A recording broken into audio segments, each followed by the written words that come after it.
ছাত্রদের প্রতিনিধি যেখানে গেল এবং তারা একাংশ আবার রাজনৈতিক দল গঠন করলো, কার্যত তখন আর এটা সকলের সরকার থাকছে কিনা এই প্রশ্নটা কিন্তু একটা বড় প্রশ্ন হিসেবে হাজির হয়ে গেল, যে এটা কি আসলে একটা দলের সরকার নাকি এটা আসলে সকলের সরকার।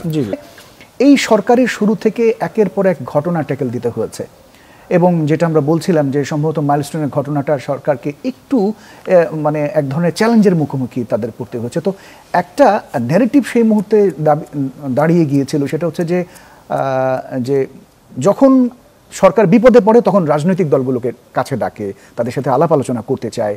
আবার আরেকটা ন্যারেটিভ হচ্ছে যে কিছু কিছু রাজনৈতিক দলের কারণে তাদের কাজ করতে নাকি ব্যাঘাত ঘটতে হচ্ছে বা ব্যাঘাত ঘটছে তারা মনে করছেন। আপনি কি মনে করেন এই বিষয়টাতে? আমরা সাইফুল আলম চৌধুরীর কাছে জেনেছিলাম একজন রাজনৈতিক বিশেষজ্ঞ হিসেবে, আপনার কাছে কি মনে হয়?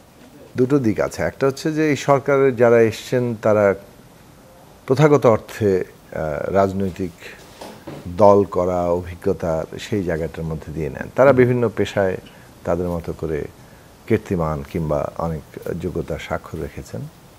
প্রধান উপদেষ্টা তো আন্তর্জাতিকভাবেই স্বীকৃত একজন মানুষ, আমাদের দেশের নাম তিনি বহু জায়গায় ছড়িয়েছেন।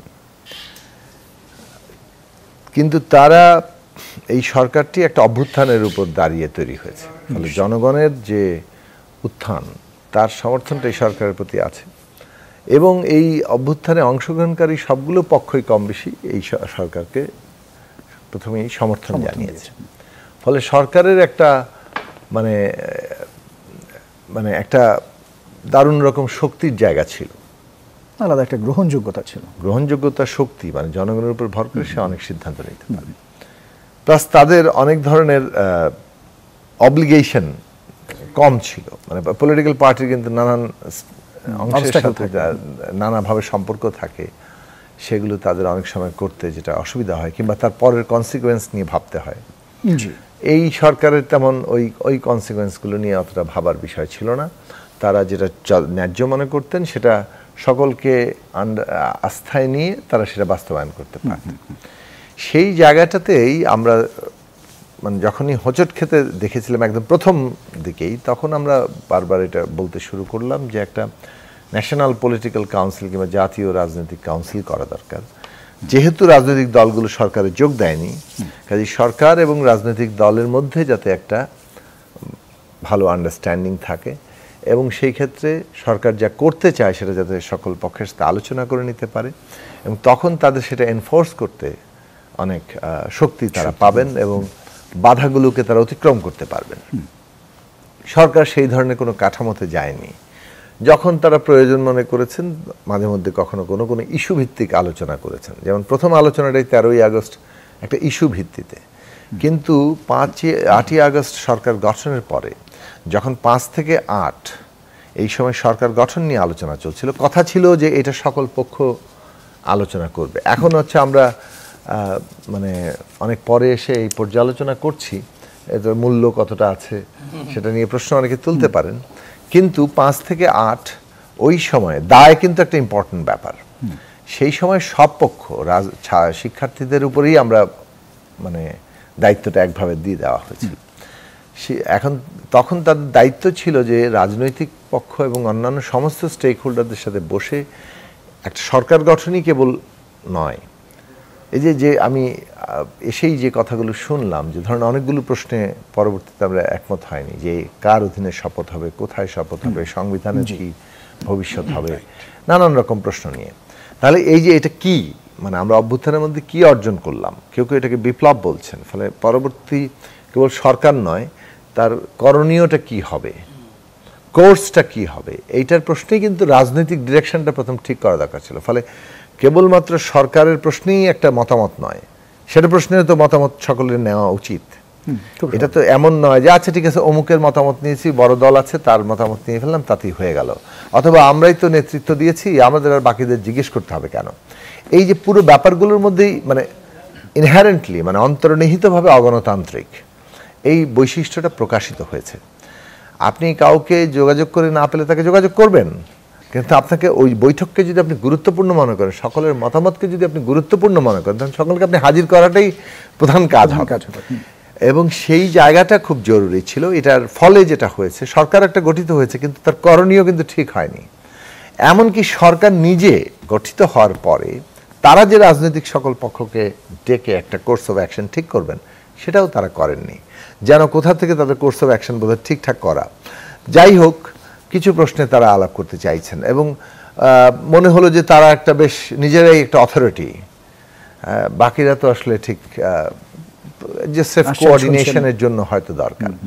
সেইটা আমাদের কাল হয়েছে এবং এই 1 বছর ধরে যত অসঙ্গতি আমরা মনে করি পরিষ্কারভাবে ওইখান থেকে উচ্চারিত হচ্ছে যে আপনি বাকিগুলোর সাথে কোনো কোঅর্ডিনেশন মনে করছেন, আপনি নিজেই একটা অথরিটি মনে করছেন।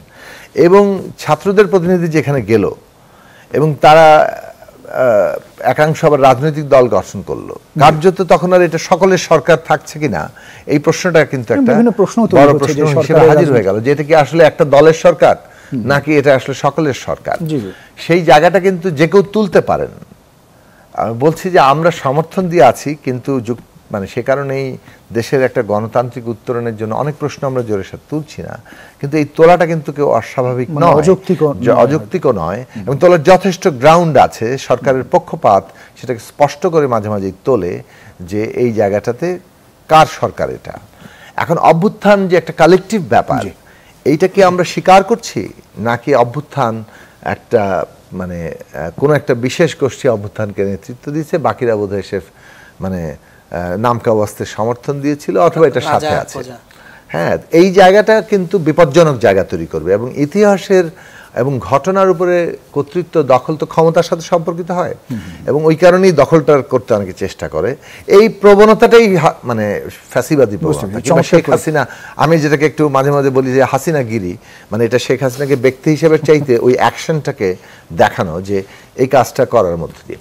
সো এইটা একটা প্রশ্ন আলোচনা করলাম। দ্বিতীয়ত হচ্ছে যে যেমন ধরুন আপনারা যে কথাটা বলছিলেন যে অনেকগুলো প্রশ্নে রাজনৈতিক দল কিংবা অনেকগুলো মানে সরকারকে নানা রকম কিছুটা অগোছালো, দোদুল্যমানতা, দীর্ঘসূত্রিতা, মনে হচ্ছে ঠিক এফেক্টিভ না এই গভর্নমেন্ট, এইগুলোতে আমরা দেখেছি।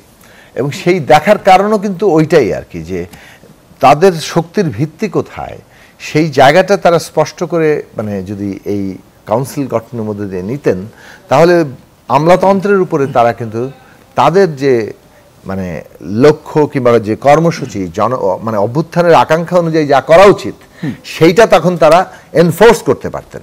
কিন্তু আমরা দেখলাম সেটা করার বদলে ধীরে ধীরে তারা আমলাতন্ত্রের কাছেই মানে পুরনো বন্দোবস্তের কাছেই মানে একটা আমি আর লম্বা করতে চাচ্ছি, আমি শুধু এই কথাটাই বলি যে এই যে পুরনো বন্দোবস্তের কাছে কিছুটা কম্প্রোমাইজ করা অথবা সেখানেই মানে কি বলে যে হেরে যাওয়া, সেখানেই আটকে যাওয়া, এইটা অভ্যুত্থানের আকাঙ্ক্ষাকে অনেক ক্ষতিগ্রস্ত করেছে এবং এর ফলে অনেকগুলো সেকশন অফ পিপলের যে দাবি দেওয়া সেটা সম্পর্কে দৃষ্টিভঙ্গিটাও হাসিনা মানে শেখ হাসিনার দৃষ্টিভঙ্গির ভূত তখনও মধ্যে বিরাজ করছে, যার ফলে সমাজের বিভিন্ন অংশের মানুষ ক্রমাগত তাদের দাবি দেওয়া পূরণ ঠিকমতো না হওয়ার ফলে অভ্যুত্থান থেকে বিচ্ছিন্ন হয়েছে।